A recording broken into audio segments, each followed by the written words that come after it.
থেকে বেশি লোডটা কোথায় আছে, মানে কলামের একদম গোড়ায় আর টপে, ওই দুই সাইড থেকে সব থেকে বেশি বেন্ড হওয়ার চান্স আছে, ঠিক আছে।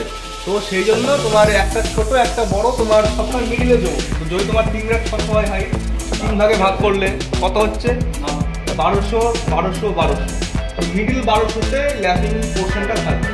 সেই ল্যাপিং পোর্শনটা দেওয়ার আরও সিস্টেম আছে। এখন যেহেতু আমরা কাপলার ইউজ করছি, আমাদের দুটো কাপলারের মধ্যে ডিস্টেন্স কত আছে 300, মানে এইখানে এর মাথায় যে কাপলারটা আছে, বড় রোডের মাথার কাপলারটা, ওর দুটোর মাঝখানে 300 গ্যাপ। তোমরা যদি ড্রয়িংটা দেখো, ড্রয়িংয়েও আছে, ড্রয়িংটা কি দেখেছো কেউ? ড্রয়িংয়ে দেওয়া আছে,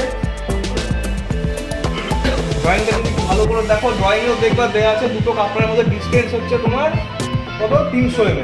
আর যদি তোমার ল্যাপিং সিস্টেম থাকে, ল্যাপিং থাকবে ওপরে একটা গ্যাপ দিয়ে, তোমার এখানে যা ল্যাপিং আছে ওর উপরে বাকিটা ল্যাপিংটা হবে, দুটো ল্যাপিং কখনো এক জায়গায় পড়বে না, ঠিক আছে। আর ওই ল্যাপিং জোনটা সবসময় মিডিলে থাকবে, বুঝতে পেরেছো? আর মিডলে যদি তোমার ধরো কম আসছে ল্যাপিং জোন, মানে ল্যাপিং এর যে লেন্থটা ওটা বেরিয়ে চলে আসছে, সেক্ষেত্রে তোমার এক্সট্রা সেফটি নিতে হবে। কি করবে 1.4 LD, মানে যদি তোমার কোনো একটা মানে 36D থাকে ডেভেলপমেন্ট লেন্থ, কিংবা তোমার 46D থাকে, ওটা ইন্টু 1.4 করতে হবে।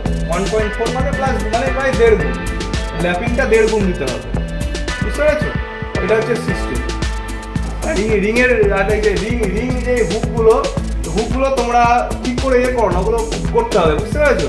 ওগুলো মানে যে শেয়ার রিংগুলো উঠে যাচ্ছে, ওগুলো একটা হুকটাকে ঠিক করে আবার মানে ওটা ঠিক করে লাগিয়ে দিতে হবে, বুঝতে পেরেছো? এইখানে